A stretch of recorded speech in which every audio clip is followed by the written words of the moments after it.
Good morning, good evening, and good night wherever in the world you are. I hope that you are all right because I am your friendly neighborhood Frogu Dadu, and you are watching Manga Mornings.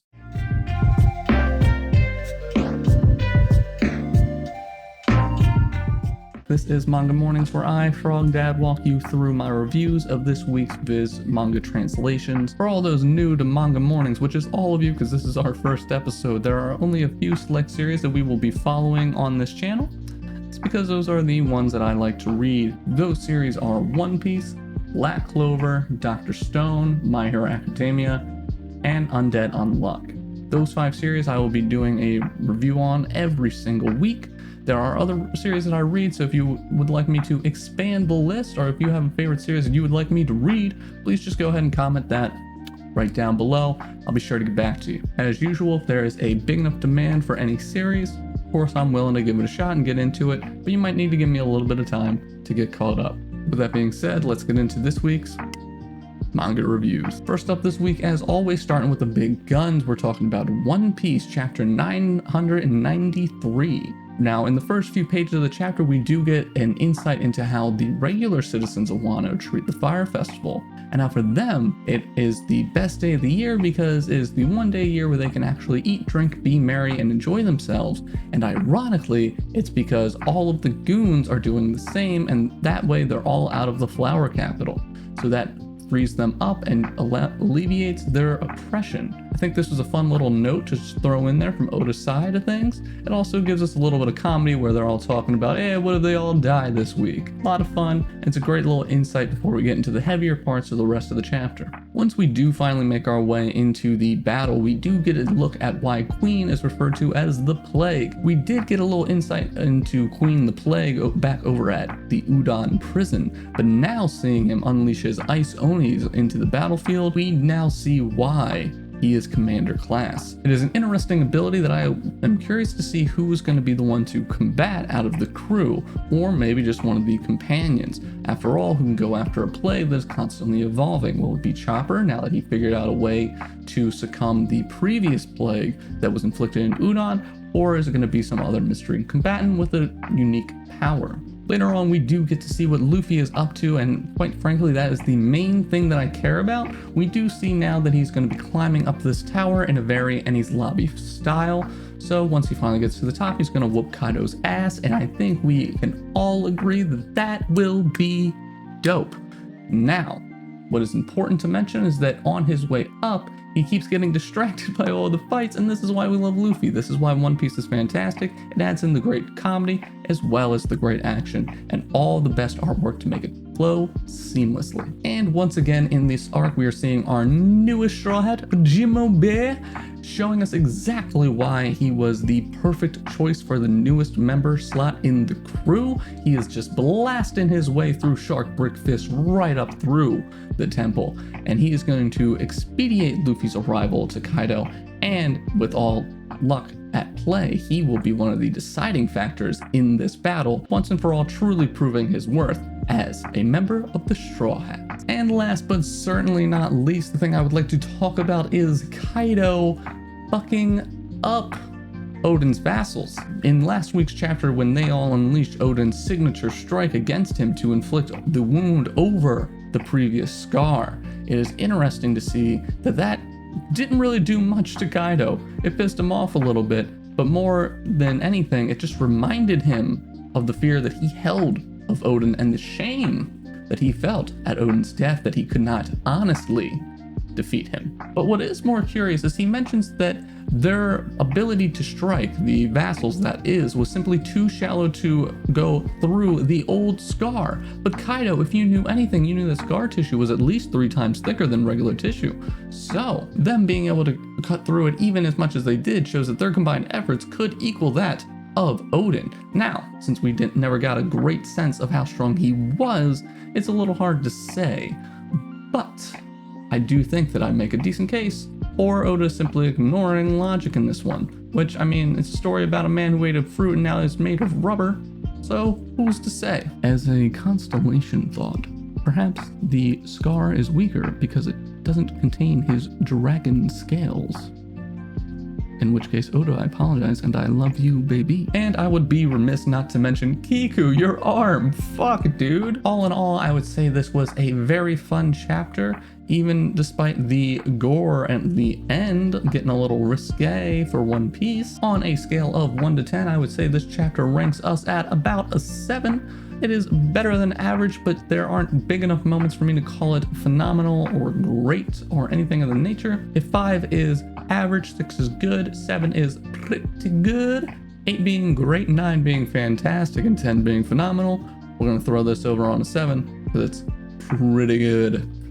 Moving on, this week in Black Clover chapter 269, where we really see the battle between Libe and Asta heating up to a fever pitch as the anti-magic demon swings Asta's own swords against him in a never-ending cascade of blows which the one-armed man must deflect at all costs.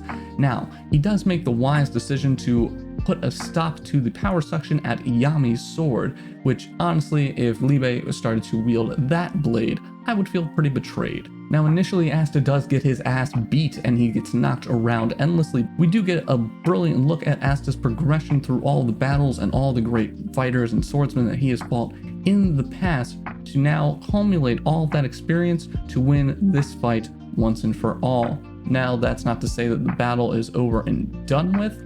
There is a good chance Libe gets back up. He is a demon. But to be able to really put in perspective all of his growth up until this point, even taking away what is arguably his greatest power, his anti-magic, off the table, just simply through reading Ki the way Yami taught him, and whooping ass with those muscles that he has worked his whole life to build, and just studying his butt off, he overcame the odds. I look forward to seeing his growth. All in all, I would say this week's chapter is going to be at about... ooh, let's give it an 8. I think seeing Asta progress all that way was great, so great for an 8, and moving on. Dr. Stone finally gives us an insight this week with chapter 171 into what it is like when you put the 2 top scientists in the new stone world together, and you get Bubbles. Now, the one thing I really did enjoy with this chapter is it really gave us a front row seat to the magic that is math, even though we all hate it in school. Now, seeing the magic of math be used in this chapter to dictate where the origin of the petrification beam came from through the use of bubbles is simply brilliant. And above all of that, which really, let's be honest, makes up the bulk of the chapter and the comedy that goes with it, I really do love seeing Chrome being worked into the fold of these 2 geniuses and being able to make his own honest contributions. It goes to prove that once again, you don't need to be the top in your field to be important in your field.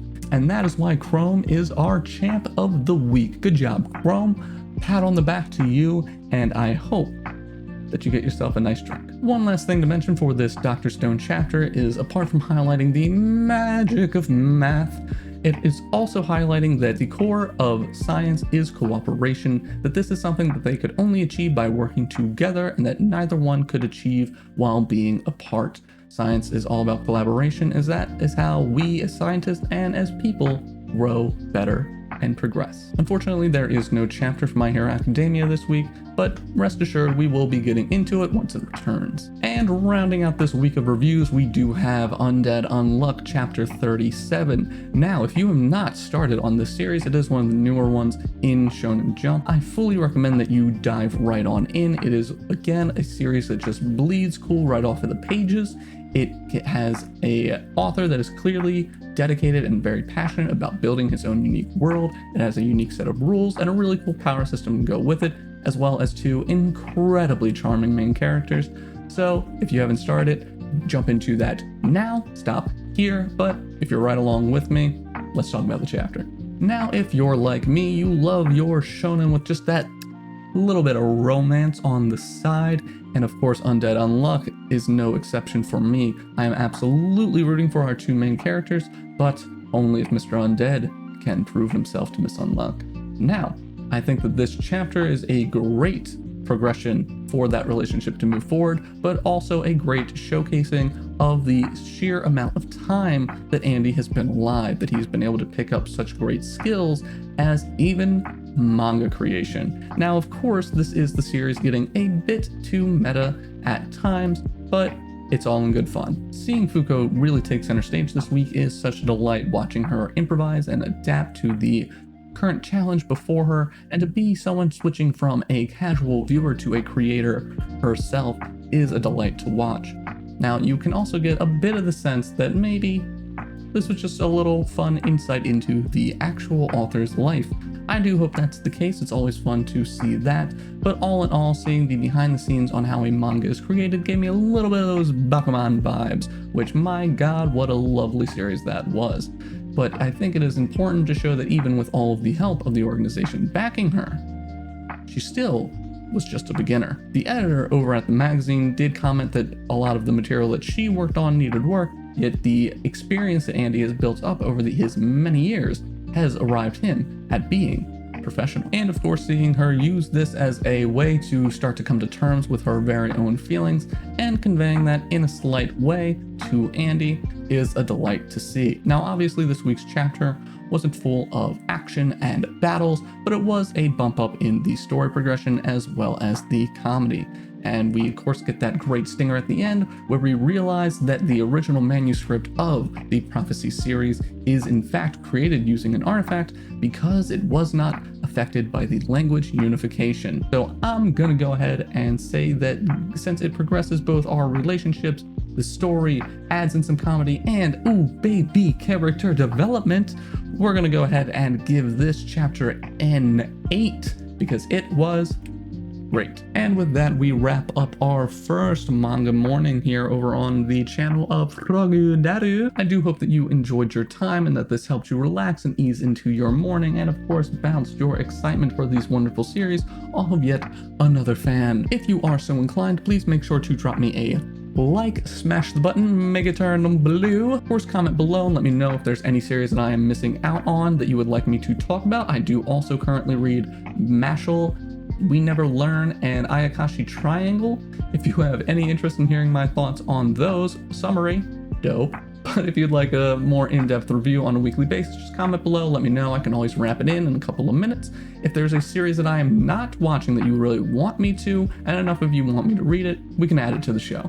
But either way, comment below, let me know what you thought on this week's episode. Let me know what you thought on this week's chapters. Don't forget the like. And as always, subscribe here for more. I try to post these every Monday or Tuesday, whatever my schedule allows me to unfold. Still working out the lights and the setup for our morning show. Be sure to catch me over on Twitter for all behind the scenes news and updates on the process. Also catch out my stream. I stream Tuesdays and Thursdays, 1 to 3 Eastern Standard Time. This week I will be starting up Genshin Impact, fulfilling all of my weeb waifu love and dreams.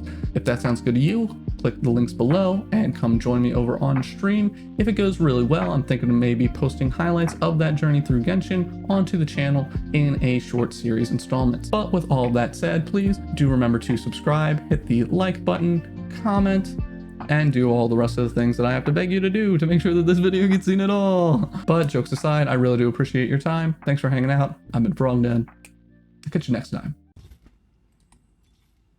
Come on, I need this gin. I need it. I need it so bad. Like, fuck it, I'll throw all these Callistas out the window. I don't give a shit. Give me my goddamn gin. I'll throw him on him. He needs it better.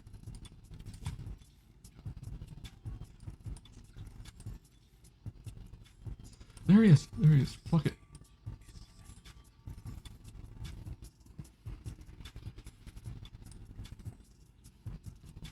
All right. All right. Whatever happens, I got it. Whatever. Regardless of if this is great or horrible, look at that giant fucking Galio coming in. Save the day. Hey. Oh man, that Katarina had me worried in the end.